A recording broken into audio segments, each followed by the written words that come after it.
మేన్ రాశి వారికి ఈ వారం చాలా అనుకూలంగా ఉంది. రాశ్యాధిపతి దశమాధిపతి అయిన గురువు పంచమంలో బలంగా ఉన్నారు. గురు అనుగ్రహం ఉంది. గురువు ఉచ్చిపట్టున్నారు.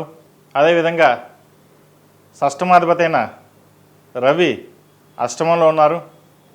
ప్రయాణాల విషయంలో కొన్ని జాగ్రత్తలు తీసుకోవాలి. దూర ప్రాంత ప్రయాణాలు కావచ్చు, ఏదైనా సరే ప్రయాణాల విషయంలో సెల్ఫ్ డ్రైవింగ్ విషయంలో కొన్ని జాగ్రత్తలు తీసుకోవడం చెప్పదగినది. ఆరోగ్య విషయంలో కూడా ఇండైజెషన్, గ్యాస్ట్రిక్ ఉండే అవకాశాలు గోచరిస్తోంది. వ్యాపార పరంగా సానుకూలంగా ఉంటుంది. వ్యాపార అభివృద్ధి కోసం చేసే ప్రయత్నాలు కలిసి వస్తాయి. అయితే అదేవిధంగా ఉద్యోగస్తుల్లో కూడా ప్రమోషన్ వస్తుందనుకుంటాం, అది వెనక్కి వెళ్ళిపోవడం, మీకు రావాల్సిన ప్రమోషన్ వేరే ఒకరికి రావడం, మీకు రావాల్సిన ఇంక్రిమెంట్ ఇంకొకరికి రావడం, ఇటువంటివి జరుగుతుంటాయి. ముఖ్యంగా విద్యార్థులకు చాలా అనుకూలంగా ఉంది. విద్య పట్ల ఆసక్తి పెరుగుతుంది. కష్టపడి చదవాలి, పైకి రావాలి అనే భావన ఎక్కువగా ఉంటుంది. ప్రభుత్వ సంబంధించిన పరీక్షలు ప్రిపేర్ అవుతున్న వారికి చక్కగా ప్రిపేర్ అవ్వండి. ప్రభుత్వ ఉద్యోగం వచ్చే అవకాశం లేకపోలేదు. అదేవిధంగా ఈ రాష్ట్రంలో జన్మించిన స్త్రీలకు వృత్తి ఉద్యోగాల పరంగా సానుకూలంగా ఉంటుంది. వ్యయ ప్రయాసాలు ఎక్కువగా ఉంటాయి. ఆకస్మిక ప్రయాణాలు ఉంటాయి. ప్రయాణాల విషయంలో జాగ్రత్త వహించడం చెప్పదగినది. ఉద్యోగంలో ప్రమోషన్ వచ్చే అవకాశం లేకపోలేదు. వచ్చిన అవకాశాన్ని సద్వినియోగపరచుకోండి. వీరికి ఏలినాటి శని నడుస్తోంది. జన్మరాశిలో శని గత వారం కంటే ఈ వారం పర్వాలేదు, కొంతవరకు బాగుందని చెప్పచ్చు.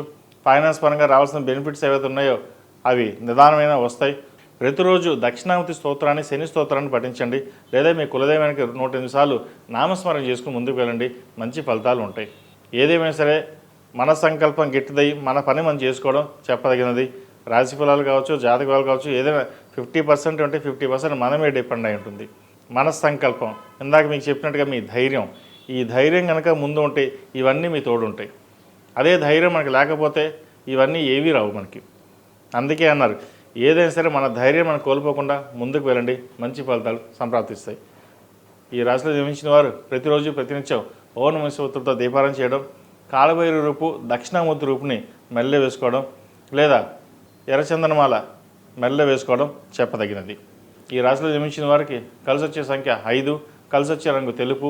ఏదైనా పని మీద బయటకు వెళ్ళేటప్పుడు గురువారం నాడు కానీ శుక్రవారం నాడు కానీ వెళ్ళండి, మంచి ఫలితాలు సంప్రాప్తిస్తాయి.